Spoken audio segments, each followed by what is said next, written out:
While Eddie Bravo launched EBI on the back of the submission-only movement, his passion has always been with combat jiu-jitsu, fueled with the idea that jiu-jitsu for sport and self-defense can be melded together. The rule set of combat jiu-jitsu has answered many questions on and off of the mat. Now this rule set lands on the biggest stage for women, as Eddie Bravo brings the first ever 16-woman combat jiu-jitsu tournament to the Medusa stage. The winner will have 4 matches in one night, where they'll have to strike and submit their way through a field of savages in order to earn their place in combat jiu-jitsu history. We've seen it time and time again. The tournament can throw unexpected challenges any athlete's way, and after 4 different opponents, the last woman standing will have not only earned a Medusa championship, but they'll have earned their place in combat jiu-jitsu immortality. Strikes will be landed, submissions will be sunk, and a champion will be crowned. Cancel your plans. What are you thinking? We got combat jiu-jitsu all weekend. Saturday, March 25th, Medusa 4. First ever 16 female combat jiu-jitsu tournament. There's never been 16 females coming together willing to throw down with some palm strike. That's never happened. Did you hear me? 16 females doing combat jiu-jitsu, featuring Fatima Klein, Alex Enriquez, Bree Stick, and Kaya Jackson. Medusa for the Flyweights, 125. Fatima Klein, she's a beast. She won the 115 EBI tournament, and then she moved up in a weight class to try to take the combat jiu-jitsu belt, because she's doing MMA.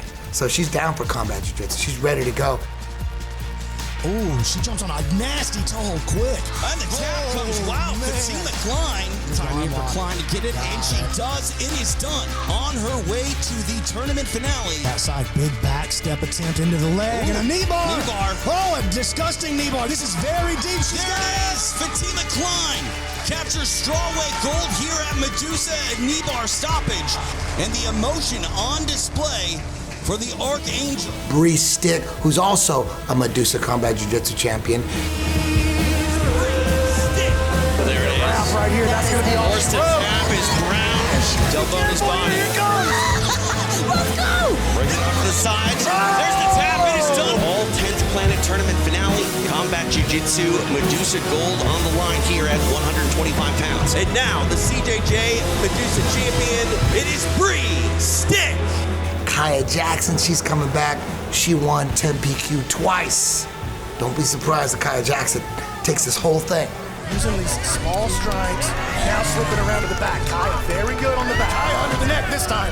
Big pressure. There's the tap. It is done. Kaya Jackson on her way to the semifinals. Kaya going to the high elbow. Could she have it? Trying to peel the face away is Lindsay. There's a tap. It is done. Kaya Jackson. And newcomer, Alex Enriquez, who just beat Grace Gundrum. That hurt.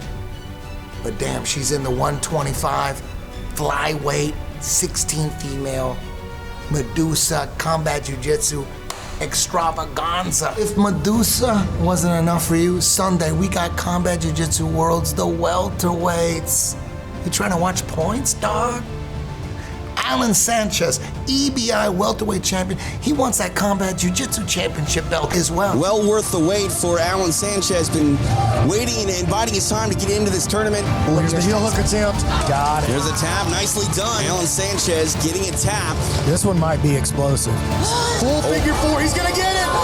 There it is done. Beautiful bit of work turned in. Now he's just one match away from vying for EBI gold. In on this rear naked choke.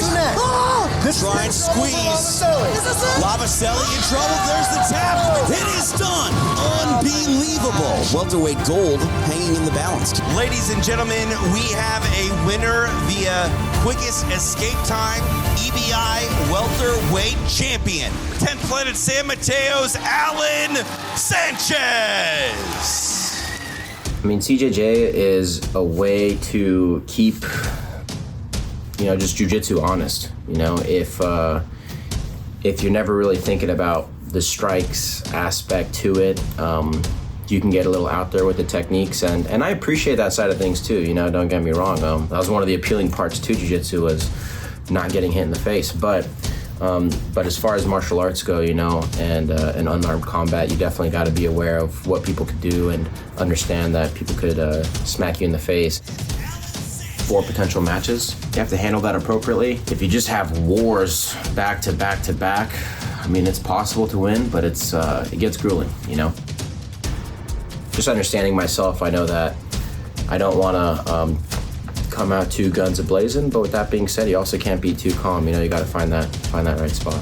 I've seen basically like every event to this point, and you can definitely see it when someone's like never been hit in the face before proper, and it just kind of rattles them, and they start moving a lot differently than you normally expect them, you know, more specifically the jiu-jitsu guys that try it out. I think CJJ has a lot of good potential to kind of cross that barrier towards people that aren't into, that don't do it themselves can watch it, which I think ultimately will help everybody. You know, it'll keep the fans entertained, and it'll keep the competitors happy, because it'll provide those opportunities. You know, and more eyeballs means, you know, the just skill gets better, the, you know, more money gets invested, and it just all around helps everybody.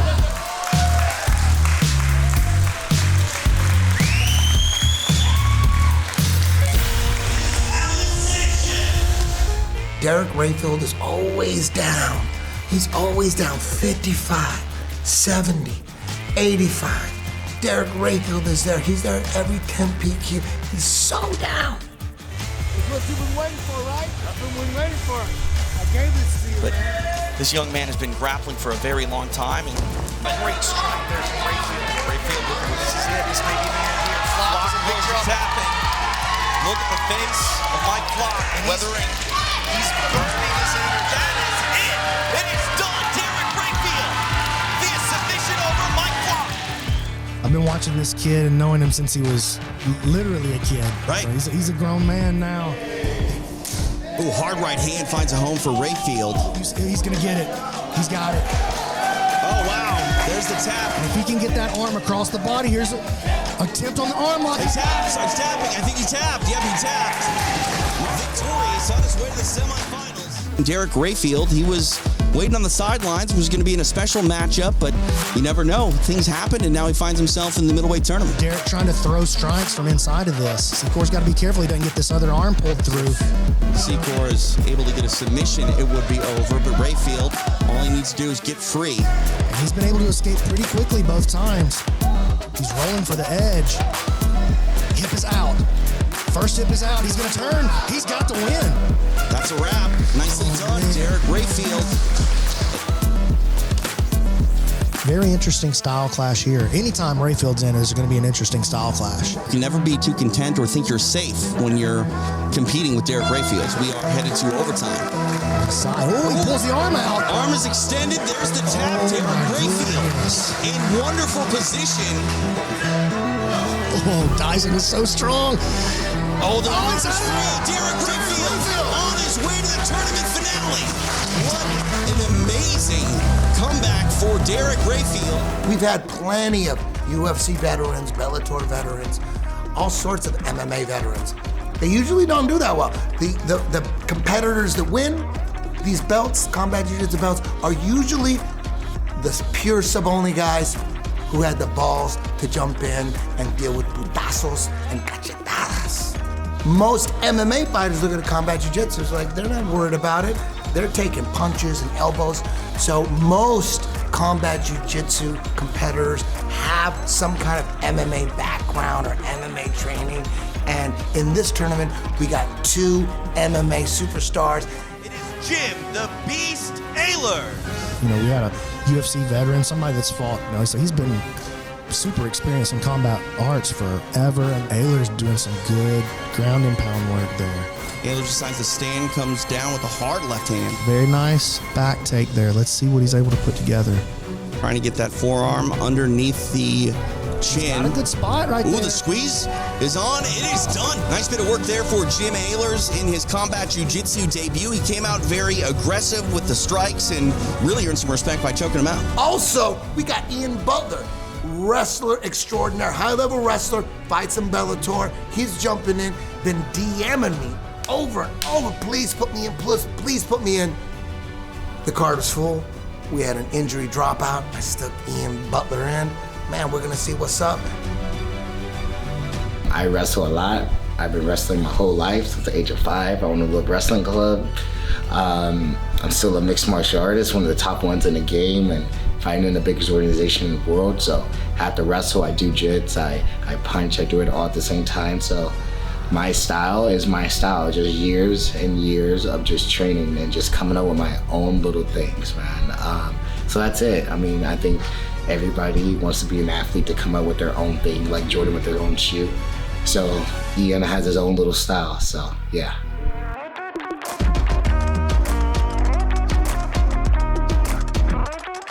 Hitting and doing combat with the palms makes a world difference, especially if you want to roll under, you're gonna get punished. If I plan on punishing people. My strategy for CJJ is to knock everybody out. I think the people that benefits in combat jiu-jitsu is just not regular jiu-jitsu players. You gotta actually have some fights on you, right? It's doing jiu-jitsu, sometimes I feel like it's so passive. I don't feel a lot of danger in someone because you can just tap. But it's a lot more difference when somebody's trying to put you unconscious with strikes. Oh my goodness! Even though some people are against combat jiu-jitsu, at the end of the day, with combat sports, there's self-defense, right? So most of all the fights end up on the ground with punches as well. So like I think that's a better aspect of training. You don't have to knock somebody out in training, right? With doing strikes, but I think it's really important to the sport of combat sports. And I'm just very excited to do it and very excited to lead this new generation of sports. Also on the card, Andrew Tackett, the brother of William Tackett. Those brothers are insane. They're crushing the competition. Andrew Tackett stepping up, boom, jumping into combat jiu-jitsu. Not every high-level sub-only guy is down for combat jiu-jitsu. Only a select few. And you know what, Andrew Tackett, he's one of those select few. He's coming after the belt. Before every event, I reach out to the top guys out there, see if they want to do it. Do they have students that want to do it? I've never declined anybody high level. Someone high level wants to do it, I would never say, no, I don't want you to do it, because then you're gonna be my guys. Everybody's invited. I want all the top guys. I'll never turn anybody down. I hit up Gordon Ryan every time. I go, you want to jump in? You want your students to jump in? He sent me Davis Asari. And that's the only guy to put him to sleep. Gordon posted that. I'm not making that up. I'm not spreading any rumors. He's on the card. What's he gonna do? When you watch Combat Jiu-Jitsu Worlds, you're gonna see who has the best jiu-jitsu for MMA, for the streets, the best jiu-jitsu when strikes are involved. That's why we're doing this. That's what Combat Jiu-Jitsu is for. To see what jiu-jitsu works the best when someone's trying to smash your skull. Saturday, March 25th, we're gonna find out who has the best MMA jiu-jitsu, who has the best street jiu-jitsu with the girls. Sunday, March 26th, we're gonna find out who has the best jiu-jitsu with putazos. Reality, MMA, the streets. That's how we're gonna find out.